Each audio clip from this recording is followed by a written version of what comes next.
Good morning, everyone. Thank you very much for waiting.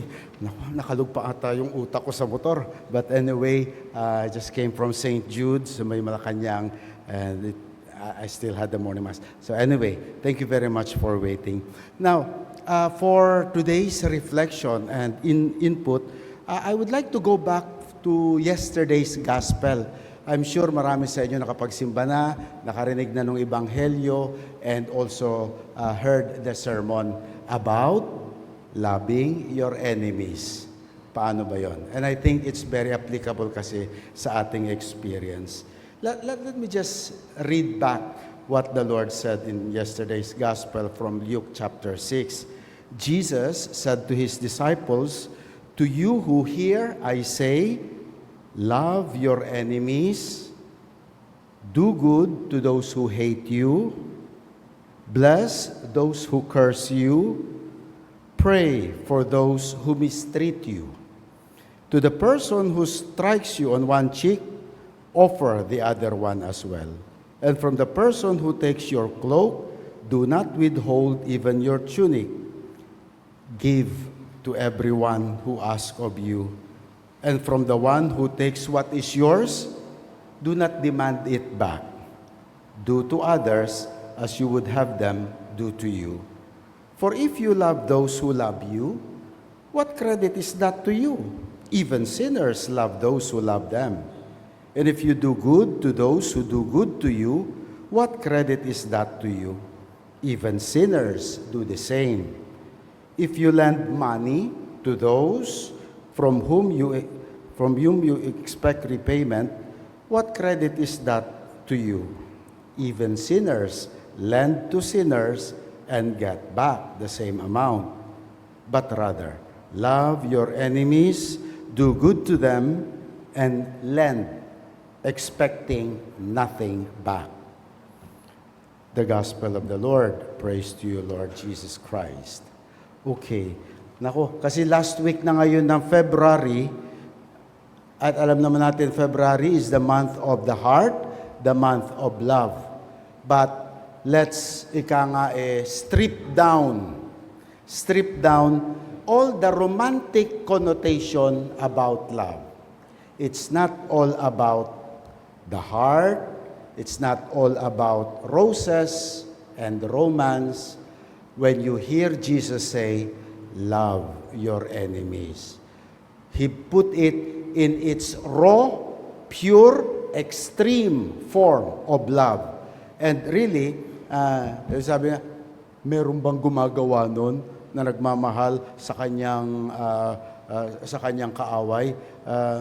Well, yes. We will see later on. And so, I remember my experience taking the angkas, no? One time, I was on yung grab hailing na taxi from the airport, and along Rojas Boulevard, then nakita namin may nag-aaway na doon. Isang motorsiklo at saka yung four-wheel drive. Siyempre, ang more visible na yung motor, no? Mga tinatawag na kamote. I hope wala ritong guilty of that one. Pero madalas nangyayari yan, kaya nga ang daming road rage. One simple example na lang yon. It's a small example of what could be war among countries. It could be among, for example, agawan ng China at ng Philippines about the West Philippine Sea. In its small form, you have road rage. Ang buhay natin and everyday, ang daming ganyan. Sana lumipas ang inyong first day of the week na walang init ng ulo, na walang maiinis, na walang mapipikon, na walang magkri-criticize. Pero mas bihira ata yung araw na malinis na ganon. Peaceful kang pumasok, uuwi kang peaceful din.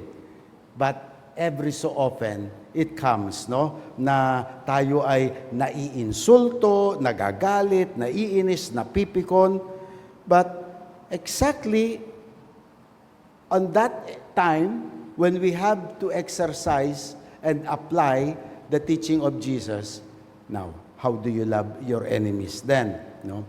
enemies after all, yung matatawag natin, are the ones who provoke us. Sino ba kasi dito ang gustong may kaaway? No? Kailangan ba natin to? Sino may gustong may kaaway sa buhay? Di ba wala naman? No?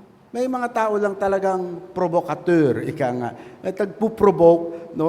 Nang te-threaten, at may ganun nga ata talagang tao eh. Hindi mabubuhay ng walang kaaway. At kung walang away, gagawa siya ng away. No? May example. Isa from a religious church organization. No? May eleksyon ng isang religious group. So sa kanilang eleksyon na yan, ayan, politiko na yan eh. Kahit mga taong simbahan, nahuhulog dyan pagdating sa mga politicking, no? Ng mga positions and everything. Itong isa, di binibilang whether qualified or not qualified. There is a very good members, pero in the number of attendance, yung mga pag-a-attend ng ganito, binilang nila, nako, kulang ng 2. Absent sila ng 2. So, hindi sila makakwalify. No? So, nagdiskusyon that they're very good. Sayang naman. I-consider na lang natin yung 2. No? Nagbotohan yung committee, yung COMSELEC, Commission on Selection sa kanila, bagsak. Hindi na tatanggapin. Tapos na sana doon. May isang member, kailangan talaga niya ata gumawa ng away. So, secretly, confidential yung meeting, but secretly sinabihan niya, alam mo, sana pasok kayo eh. Pero dahil lang sa 2, sumulat kayo ng appeal. Di sumulat nga ng appeal, no? Nung sumulat ng appeal, uli sa meeting. Pagkatapos sa meeting, sabi ng ganito ay, sige, voting uli sila. Voting, no? Nung sinama na nila yung pare, spiritual director, para madagdagan ng vote, para may talagang taga-break ng tie, no? You know, the same person said, no, Father, hindi po kayo pwedeng mag-vote, no? Kasi kayo ang last resort eh. Kayo as a spiritual author, last resort. Now, nung dumating doon, no, ay hindi pa rin mag-ano yung COMSELEC. Iniraise ngayon kay Father, appeal kay Father. Si Father ang last court of appeal, no? Si Father decided to accept. Sige, i-consider na, isama sa nominees. Alam mo, the same person questioned Father for considering. Kita mo? Siya yung nagsimula doon, ngayon, everything na dumating sa harapan, kukontrahin niya. May mga tao talagang ganon. Mga pang-inis sa buhay. May mga irritants, kagat ng labok, kamutin mo lang, no? Pero wag mo nang ipa-opera, ika nga. Meaning, dumaan lang, but don't pay too much attention to it. Otherwise, you will spend so much of your effort and energies and time just considering yung inis mo at galit mo dun sa tao. Okay? So, may ganito talaga. And that's why, very applicable yung turo ni Lord, how do we love our enemies practically. Now, there are some things that we could do. Actually, marami sa social media, sa mga Reels at saka mga TikTok. May dami mga advice dyan. And one of those that I came across, sabi niya, when somebody tries to provoke us, the expert says, wait first. What you have to do? Stare them in the eye. Kasi kapag nagsimula na, ginagalit ka na, umaakyat na yung dugo mo, umiinit na yung ulo mo, napipikon ka na, kating-kating na rin tayong sumagot. Di ba? Sabi, lintek lang ang walang gantihan dito. No? Hindi naman ako duwag para hindi but the expert will tell you, keep quiet, stop for a while, and the more important thing, tingnan mo sila sa mata. Kasi sa mata nakukuha yung hiya eh. Just look them in the eye, for a few seconds, don't say anything. As if in your eye, you are saying, okay ka lang bro? Okay ka lang sis? Parang nabuhusan ng malamig na tubig yan. No? Pag hindi pa rin tumigil, Then, you get another one at sabihin mo,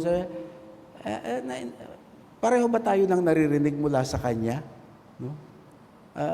Or, do you really say this, really, you want to hurt me? You know, you turn around the table, and instead na ikaw ang sasagot, siya ang sasagot. Kasi may pag-question ka no? Ang ibig sabihin talaga, okay ka lang o masama yung gising mo? Siya ang mapapareflect. Talagang gusto mo akong, talagang sinasadya mo, gusto na akong galitin, parang ganon. The burden of explaining bakit mainit ang ulo niya is not on you, it's on him or on her. You see? Kaya sabi niya, wait first. Try. I-discipline natin. You find your own strategy how to do them. There's another way of saying, sabi nila, when you face your enemies, may isang theory na, let them be. Kung gusto niya magtatatalak, pagbigyan mo na lang, balato mo na lang sa kanya, hayaan mo siyang magtatatalak. But for you, for us, what we have to keep, and more precious and valuable for you, baka yung blood pressure mo. Or, more importantly, your peace of mind. Alin ang mas mahalaga? Manalo ka sa argumentation, manalo ka sa diskusyon, at baka naman hindi mo din naman maipanalo, or yung peace of mind mo. So, sabi ng expert, kapag ganyan mainit ang ulo ang kausap mo, the best thing to do is actually to walk away. Really, to walk away. Tanungin mo yung mga sundalo, yung mga Navy SEALs, yung mga Special Forces, they will tell you, the first of engagement, kapag may conflict, kapag may putukan na, sabi nila, if you can escape, escape. Instead ng, makikipagbarilan ka, only in self-defense, only for your security and protection, you fight. But if you can walk away from the fight, from the conflict, the better. In terms of mga ganun. The other one, and here we come, and here my mom may say, find your own to become prepared. Yung alam mo na ang gagawin mo. Kapag may nang inis sa'yo, pag may nang insulto sa'yo, pag may nang chismis sa iyo, no, kapag may nang gagalit sa'yo, kapag may nag-provoke sa'yo, examine yourselves. Do you already have the strategy for battle? Dahil pag wala, at spur of the moment, kidlatan tayo rito. No? And so, it's good to have the strategy already. But here, I go back to the teaching of today's gospel. And number one, here, sabi ni Lord, do good to those who mistreat you. Meaning the emphasis is on acting, doing good. Pag pinagbagsakan ka, pinagdabugan ka, that's an action. Pinapakita sa iyo. Your action also is not in kind na makikipagbagsakan ka rin ng gamit, but to do something good. Maybe later on, offer a glass of water or whatever it is that you can think of. Meaning, kapag bad ang action sa iyo, ang sagot mo ay good action. The second one is, the Lord says, bless those who curse you. Bless. Now, the bless is not doing, it is the speaking. Pag minura ka, at nagsalita sila ng kung ano-anong mga label tungkol sa iyo, bless. The cursing is masamang salita. You respond with the blessing, good na salita. So kanina action, ngayon is the talking. Speaking, you use the mouth to bless the other person. The third, it says, pray for those who abuse you. Pray. The prayer, papansin mo, if the first one is action, you engage by doing good. The other one is blessing, you engage by speaking good. The third one, you don't need an engagement. You can pray anywhere. Kahit lumayo na yung tao, you still pray. Because here, the one you are asking to act is not you. When you pray, you ask God to act and do good to that person who is abusing you. Heroic, di po ba? But that is the Christian way of doing things. They say, oh, parang hindi. It does not come natural. It is not instinctive. No? And so pag sinabi mo, ay nako, pag may galit sa akin dyan, mamahalan ko pa sa, nako, excuse me, parang hindi ka tao. Pag wala kang kaaway, ibig sabihin, you're insignificant. No? Wala kang ginagawang mabuti, you're not important, they will not bother about you. But if you're doing something good, you're trying to do something great, you're standing for the truth, be sure of it. People will oppose you. But on that time, doon mo mas mapapakita ang don't have to be like them. We have to be extraordinary as a Christian. You respond with doing good, blessing good, and praying for the good of the other person. Thank you very much for your attention. I hope nakapulutan ninyo ng aral.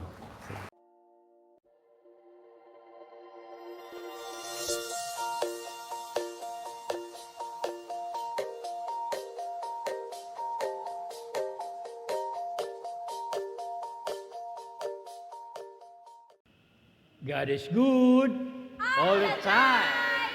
Thank you for joining us today. View our past broadcasts on our Facebook page, St. Peter Community, and subscribe our YouTube channel.